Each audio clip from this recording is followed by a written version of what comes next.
तुम जब इसका बेस फ्लोर ऐसे दबाओगे तो नीचे अगर तुम्हें बोन ही प्रोमिनेंट मिल रहा है तो मतलब इट इज अ, जो इसका बेस है वो क्या है, बोन का है। अगर तुम्हें मसल दिख रही है, मतलब मसल फील हो रही है, तो वो क्या होगा, मसल हो गया उसका बेस। अब उसके बाद दो चीज पूछते हैं, टेंडरनेस एंड टेम्परेचर। जब भी कभी इन्फ्लेमेटरी अल्सर्स बनते हैं जैसे ना, तो उसमें क्या होता है, लोकल टेम्परेचर थोड़ा रेज करेगा। बट जब तुम्हारा देखो मेलिग्नेंसी होगी, जैसे जब मार्जुलिन अल्सर्स होते हैं, ठीक है, जैसे अभी ये वेनस अल्सर है ना, अगर ये ठीक नहीं हुआ तो ये किसमें कन्वर्ट होने लगेगा, किसमें कन्वर्ट होने लगेगा, मेलिग्नेंसी में। कौन सा अल्सर होता है वो, मार्जुलिन अल्सर। फिर उसमें क्या होता है, मार्जुलिन अल्सर दो चीज में मिलता है, या तो बर्न में मिलता है, ठीक है, बर्न में मिलता है, या वेनस अल्सर का कॉम्प्लिकेशंस होता है, ये पूछते हैं। अब इसमें दो चीज तुमसे पूछ रहे हैं, जब भी तुम अल्सर को एग्जामिन करोगे उसके साथ साथ उसके लिम्फ नोड्स भी। फॉर एग्जाम्पल यहाँ अल्सर हुआ है, ठीक है, पैर में अल्सर हुआ है, तो इन्वाइनल लिम्फ नोड चेक करो। For to rule out the malignancy की वेनस अल्सर कहीं मार्जुलिन अल्सर्स में तो नहीं कन्वर्ट हो रहा है। When the venous ulcer will convert into the Marjolin ulcer, you will palpate the lymph node in the inguinal region. कहीं पे इन्वाइनल रीजन में लिम्फ नोड पैल्पेट तो नहीं हो रहा है।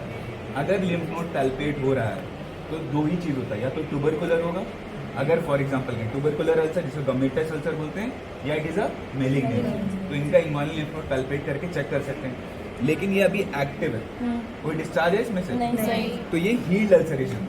जब इसमें से अगर कोई डिस्चार्ज आने लगे, पस आने लगे, ब्लडी डिस्चार्ज आने लगे, तो it is called active ulceration. थोड़ा थोड़ा डिस्चार्ज है, slightly converting toward the C6 की तरफ, अभी है ये C5 पे, ठीक है। दूसरी तरफ कहाँ पे, ये कौन सा एरिया है, गेटर्स एरिया। गेटर्स एरिया बोलते हैं इसको। क्यों यहाँ पे सबसे ज्यादा अल्सर होता है, ये क्वेश्चन तुमसे पूछा जाएगा कि यहीं पे क्यों अल्सर होता है, why not here, why not here, why not here, why here only.